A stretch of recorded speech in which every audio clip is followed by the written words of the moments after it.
Omukoowu tunoonyo yakooye. Emu kwa lipoota ezikwata ku nkozesa y'ebiragalalagala eyafulumizibwa minisitule y'ebyobulamu yalaga nga bannayuganda abakola ebitundu 7 ku buli 100 bwe bakozesaako ku biragalalagala bino wabula ng'ebitundu 34 n'akatuntundu kamu ku buli 100 be babikozesa buli lunaku olukya. Muno mulimu enjaga, amayirungi, omwenge, amafuta g'ennyonyi awamu n'ebirala. Kino kyawaliriza Uganda n'ensi yonna okuvaayo okulwanyisa enkozesa y'ebintu bino nga buli mwaka waliwo olunaku olukuzibwa ng'ennaku z'omwezi 26 omwezi ogw'omukaaga mu nsi yonna olw'okubirwanyisa era nga jjo ly'abalamu okusinziira ku minisitule y'ebyobulamu abantu abakozesa ebintu bino babadde bakendedde. Ensonga y'okuvumirira ebiragalalagala bino n'emize emirala ne Bayibuli egyogerako era nga mu kitabo eky'Abakolinsi ekisooka essula ey'omukaaga olunyiriri olw'10 wagamba nti newankubadde ababbi, newankubadde abeegombi, newankubadde abatamiivu, newankubadde abavumi, newankubadde abanyazi tebalisikira bwakabaka bwa Katonda. Era kino kyawaliriza abakkiriza abamu okuvaayo n'ekirowoozo eky'okutandikawo ekifo awasobola okujjanjabibwa awamu n'okubudabudibwa kw'abakozeseza ebintu bino ekimanyiddwa nga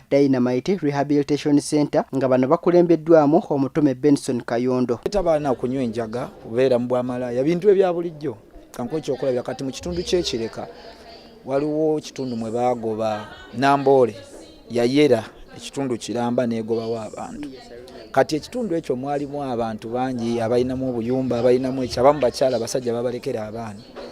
Kati mulimu gwe basalawo okukola kwe kuyimira ku luguudo bafune ekiddako. Okusinziira Kayondo emize gino gisinga nnyo mu bifo eby'enzigota wabula nga tebatunuulidde bakozesa biragalalagala bokka wabula n'abagenda mu maaso n'okwetunda. Okuyamba omuvubuka omujja mu byalimu okyusiza mayindi ye bw'aba mubbi omujja mu bubbi. So kyetuyamba eggwanga obubbi kendeera, kyetuyamba eggwanga siriimu kendeera, kyetuyamba eggwanga okubeera n'abavubuka mu generation because abavubuka y'enamba esinga obunene. Naye ate mu youth population saawa eno olaba be basinga okunywa enjaga. Kitegerekese nga bangi ku beenyigira mu bikolwa bino oluusi bwe basikirizibwa embeera ez'enjawulo ng'ey'obwavu yeekulembeddemu era twagadde okumanya enteekateeka y'abano oluvannyuma lw'okubakyusa okuva ku bikolwa bino ebitali birungi. Sooka kubakyusiza kyakukola bw'omufunira ekyokukola n'omukyusiza n'omugamba osobola ova mu kino n'odda mu kino, ekyo kikola amakulu. Then ekyokubiri nti ebizibu byabwe bino alina abaana bayagala badde ku ssomero. Kati bwe tukwata omukyala yeetunda tumuyambako ku mwana tulabe ntumufunira essomero kitegeeza burden ya school fees ogikoze otya.